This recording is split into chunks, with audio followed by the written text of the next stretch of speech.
صوفیاء کرام اولیاء کرام یہ فرماتے ہیں کہ دکھ انسان کو اللہ کے قریب کرتے ہیں۔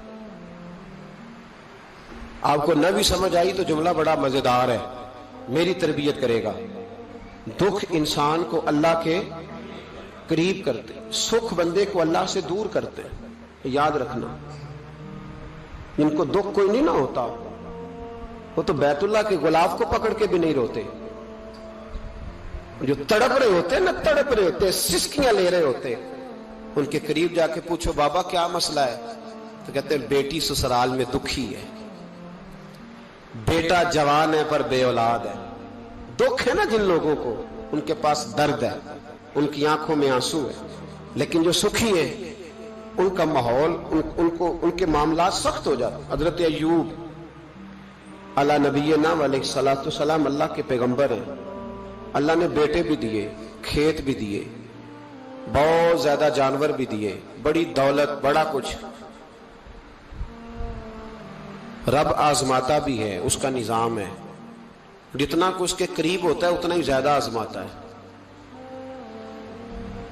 فرشتے عرض کرنے لگے مولا جناب ایوب، اللہ کریم نے فرمایا یہ میرا دوست ہے، ایوب میرا نبی ہے، میرا پیغمبر ہے، میرا دوست ہے۔ تو فرشتے عرض کرنے لگے مولا جو اس کو اتنا نواز دے اس نے دوست تو بننا ہی ہوتا ہے۔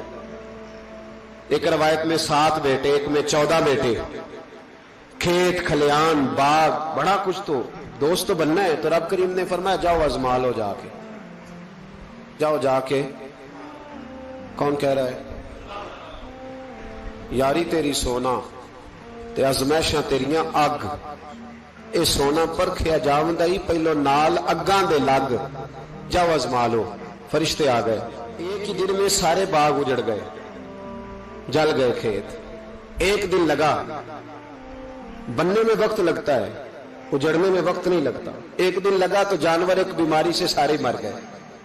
جناب ایوب گھر سے باہر نکلے، واپس آئے تو ساری اولاد کی لاشیں پڑی۔ بڑا مشکل مسئلہ ہے نا، لیکن زبان پہ ایک ہی لفظ ہے، انا للہ و انا الیہ راجعون۔ حضرت ایوب صبر سے، حوصلے سے، اطمینان سے، اس پر بس نہیں، اللہ کے نبی پیغمبر۔ یہاں تو جو 5 نمازیں پڑھتا ہے وہ کہتا ہے مجھے بخار کیسے ہو گیا، حالانکہ میں نمازی ہوں، میں تو روزانہ سورۃ یاسین پڑھتا ہوں، میرے گھر میں فاقہ کیسے آ گیا، میں تو روزانہ صبح قرآن شریف کھولتا ہوں، پھر بھی حضرت جی میرے گھر کے اندر بیماری کا کیا لینا دینا۔ حضرت ایوب بیمار ہو گئے، 1 2 3 4 ہفتے، مہینے، سال نہیں، 16 سال بیت گئے بیمار ہیں، 16 سال بیت گئے، 16 سال۔ حضرت ایوب علیل ہے۔ ایک دن زوجہ قریب آئیں تو کہنے لگی آپ اللہ کے نبی ہیں، آپ جو بھی دعا کریں مالک قبول فرما لیتا ہے، دعا کریں آپ کو شفا دے دے۔ جناب ایوب فرمانے لگے ایک بات تو بتا، شفا کتنے دن رہی ہے؟ کہنے لگی 60 سال۔ فرمایا کھیت کھلیان اولاد مال دولت کتنا عرصہ رہا؟ کہا 60 سال۔ 60۔ آپ فرمانے لگے بیماری کو کتنے سال ہوئے؟ کہا 16 سال۔ فرمانے لگے ذرا مجھے تکلیفیں اور بیماریوں کو بھی 60 سال ہو لینے دے، پھر دعا بھی مانگ لوں گا۔ برابر تو ہو لے، ابھی تو صرف 16 ہوئے، 60 ہو لے، دعا مانگ لوں گا۔ اور فرمانے لگے دعا مانگنی چاہیے پر میرے رب کو پتا ہے ایوب کس حال میں ہے، بس زبان پہ یہ لفظ آئے تو اللہ نے فرشتوں سے فرمایا تم نے جانچ لیا ہے لیبلوکم ایکم احسن عملا، پتہ چل گیا؟ کہ مولا چل گیا۔ فرمایا جاؤ اب میرے بندے کو نواز دو۔ بس مالک بے نیاز ہے نا، بنجر زمینیں پھر سے آباد ہو گئی، پھر سے جانور آ گئے، پھر سے وہی لہر بہر ہو گئی، بیٹے بھی اللہ نے دے دیے، مال دولت جائیداد ہر چیز، گھر میں بیٹھے شفا بھی ہو گئی۔ حضرت ایوب کی زوجہ قریب بیٹھی ہے، سکھوں کے دن آ گئے، پوچھنے لگی ایوب ایک مسئلہ پوچھنا ہے، ایک بات ذہن میں آئی، اجازت دے تو دریافت کروں؟ فرمانے لگے پوچھو۔ تو زوجہ عرض کرنے لگی حضور بتلائیے دکھ اچھے کے سکھ، دکھ اچھے کے سکھ۔ تو جناب ایوب فرمانے لگے دن سارے اللہ کے ہیں، دن سارے اللہ، دکھی رکھے تب بھی مہربانی، سکھی رکھے تب بھی فضل اسی کے ہیں، پر اگر میرے دل کا حال پوچھے نا تو دکھ بڑے اچھے تھے، بڑے اچھے تھے وہ دکھ۔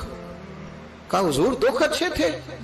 تو جناب ایوب فرمانے لگے جب میں بیمار تھا تو میرا رب 24 گھنٹے میں ایک دفعہ میرا حال پوچھا کرتا تھا. رب پوچھتا تھا ایوب تیرا کیا حال ہے؟ رب پوچھتا تھا. خدا خود میر مجلس بود اللہ پوچھتا تھا.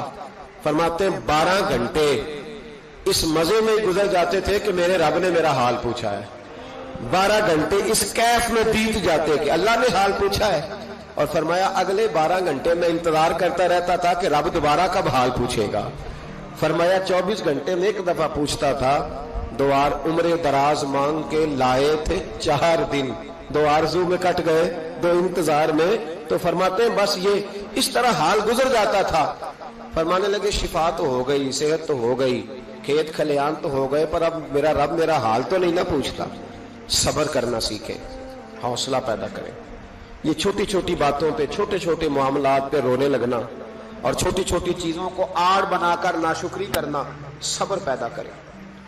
یہ بہت اعلیٰ عادت. اگر آپ میں حوصلہ ہوگا نا تو گھر کے اندر بہت سارے معاملات گھر کے اندر دفتر کے اندر فیکٹری کے اندر معاشرے کے اندر صحیح رہیں گے. لیکن اگر آپ صبر کے عادی نہیں صبر نہیں کرنا آتا تو پھر تو بڑی جلدی آپ کے معاملات بگڑنے لگے. چوتھی عادت ہے نیکیاں کر کے ان کو بھولنا سیکھیں. نیکی کر کے بھول جایا کریں. کسی کو روٹی کھلا کے اسے یاد نہ رکھیں. کسی کو رستہ دکھا کے پھر اسے یاد نہ رکھیں. کسی کو ایک دفعہ 10,000 قرض دے کے اس کی مشکل میں پھر دوبارہ اس کا ذکر نہ کریں. یہ خوبصورت لوگوں کی علامت نہیں یہ کمزور لوگوں کی علامت. جو کمزور لوگ ہوتے ہیں نا چھوٹے لوگ وہ اس کا ذکر کرتے ہیں. وہ کچھ جگہوں پہ اپنی نیکیوں کا اظہار کرتے ہیں. نیکی ہوتی وہ ہے جو بندے اور رب کے درمیان راز ہوتی ہے. جو اللہ اور بندے کے درمیان اب نہ اس عادت کی بڑی ضرورت ہے. بڑی ضرورت. ہر آدمی کہہ رہا ہے میں نے فلاں کے لیے بڑی قربانی دی. کون سی قربانی دی؟ سولی پہ لٹکا ہے تو کیا کیا ہے؟ میں نے فلاں لیڈر کے لیے بڑی قربانی دی. مثلا کیا کر دیا؟ کیا انقلاب؟ اور جب آپ نے کہہ دیا تو پھر وہ قربانی ویسے بھی ختم ہو چکی ہے. اب تو وہ ملیا میٹ ہو گیا. اظہار جو کر دیا. نیکی کریں پھر اس نیکی کو چھپائیں اس کا اظہار. ہمارے ہاں پوسٹر بڑے لگتے ہیں اجتماعی شادیاں. یہ جناب یہ لوگ نا یہ رمضان شریف چڑھتے ہی ہمارے پاس پرچیاں لے کے آتے ہیں جمعے میں اعلان کر دیں 4:30 بجے تک غریب سارے فلاں جگہ پہنچ جائیں وہاں آٹا بانٹا جائے گا. تو میں کہتا ہوں غریبوں کی لسٹ ہم سے لے لو خود جا کے گھروں میں دے آؤ. یہ سنت نہیں نبی پاک علیہ السلام کی. یہ صحابہ کا طریقہ نہیں گھر جا کے دینا. یہ حضور علیہ السلام نے سکھایا نہیں. رات کے وقت کسی کی خدمت کرنا. پہلے لوگ غریب کی بیٹی کو اپنی بیٹی سمجھتے تھے.